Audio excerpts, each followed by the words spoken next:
Le spectacle des gouvernements européens est juste désolant. Ils tergiversent encore sur la parade à organiser pour consolider la reprise européenne, alors que la reprise n'est déjà plus là et que nous glissons vers le pire des scénarios qui soit, celui de la déflation.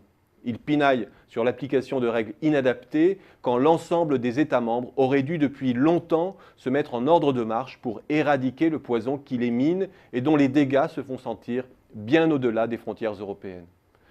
L'histoire risque de juger sévèrement cette période où toute l'énergie de nos gouvernants se consume dans la négociation de petits trocs dérisoires, le confort de quelques professions réglementées contre la clémence allemande sur le budget français. En parallèle, le pompeux New Deal européen et les centaines de milliards affichés pour montrer que l'on agit avec vigueur ne doivent pas faire illusion. 100 milliards par an sur 3 ans, soit 0,8% du PIB européen, l'impulsion paraît significative.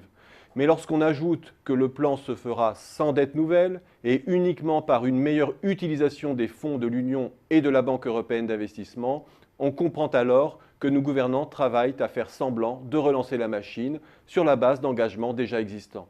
Et même si la BEI devait lever des fonds supplémentaires, on ne voit pas comment elle pourrait faire bondir ses prêts aujourd'hui de 75 milliards d'euros de plus de 15 ou 20 milliards supplémentaires. Ajoutons à cela les délais de mise en œuvre et le paquebot européen n'est pas prêt d'être dérouté de la déflation. Nos gouvernants ont-ils bien pris la mesure du risque si le syndrome japonais s'étendait à l'Europe entière? Comme je l'ai indiqué récemment, après 5 ans de croissance nominale zéro, notre déficit dépasserait 10% du PIB, notre dette 135%. Même le déficit allemand replongerait à moins 7%. Autrement dit, 5 ans de purge s'envoleraient en fumée, nous conduisant à une situation pire que celle que nous voulions combattre. Du chômage massif, du sous-investissement chronique, des faillites en masse, et seule consolation dans ce scénario noir, une épargne surabondante au rendement positif pour mettre à l'abri les vieux rentiers européens.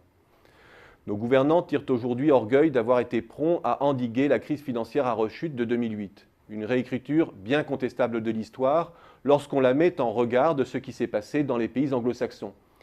Il y aurait surtout beaucoup à redire sur l'ardeur des pays à refuser une annulation partielle des dettes pour sauvegarder les banques, limiter leurs besoins de recapitalisation et protéger ainsi l'intérêt des retraités allemands. Nous payons aujourd'hui le prix de cette abdication face au refus du premier créancier européen à assumer les conséquences de ces mauvais choix de placement. Nous avons au final mis beaucoup d'ardeur à éviter un choc budgétaire à l'Allemagne. En bon godillot, ces mêmes gouvernements usent aujourd'hui leur énergie à faire de la réformette. Et pendant ce temps, le Titanic européen vogue à sa perte. Et s'il y a suicide, comme le prétend un célèbre essayiste, c'est bien celui de la déflation consentie.